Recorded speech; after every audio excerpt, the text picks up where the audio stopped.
वो जरूर संपन्न होगा, लेकिन उसके माध्यम से अगर यदि हमने अपने मन को उसमें लिप्त कर दिया, आसक्त कर दिया, तो फिर वह इंद्रिय संयम से हटकर इंद्रियों का दास बन जाता है।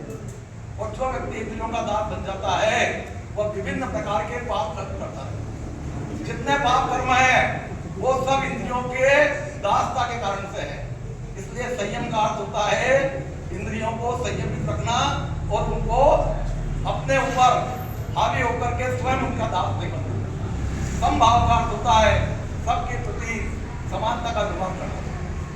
अगर यदि हम किसी चयन के लिए बैठे हैं कि हमको दो व्यक्तियों को नौकरी पर लगाने के लिए हमें नियुक्त किया गया है, जो योग्य हो उनको लगा दें, और हम अगर यदि वहां बैठ करके कार्य कर रहे हैं तो फिर हम ये नहीं देख सकते ये हम मेरा है और ये पराया है। ऐसा संभाव जिसके मन में होता है निष्पक्षता का, न्याय का, वह व्यक्ति समभाव के गुण को ग्रहण करता है।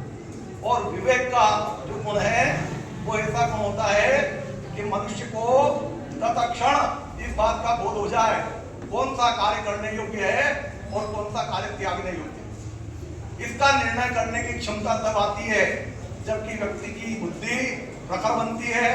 उस प्रखर बुद्धि का वो सदुपयोग करता है, ध्यान से, साधना से वह अंतःकरण को जागृत कर लेता है और आत्मा की आवाज सुनने की क्षमता उसमें आ जाती है। प्रत्येक व्यक्ति में जब वह आध्यात्मिक उन्नयन की ओर आगे बढ़ता है तो आत्मा की आवाज सुनने की क्षमता पैदा हो जाती है और आत्मा की आवाज उसको बताती है कौन सा कार्य सही है और कौन सा कार्य गलत है। ये गुण जिस व्यक्ति में होता है वह मानवीय गुणों से संपन्न होता है। इन गुणों को ग्रहण करने के लिए मन के अंदर जिज्ञासा, ज्ञान पिपासा, स्वाध्याय, सत्संगति, ये सारे गुण होना आवश्यक है। इन सब गुणों को ग्रहण करने के लिए हम सतत पुरुषार्थ करें और इस मार्ग पर आगे बढ़ते चले जाएं। मैं अगला कार्यक्रम जो होने वाला है उसके वो ध्यान में रखते हुए और हमारा समय भी पूरा होता है, अपनी बात यही पूर्ण करता हूँ। बहुत बहुत धन्यवाद। जय हिंद।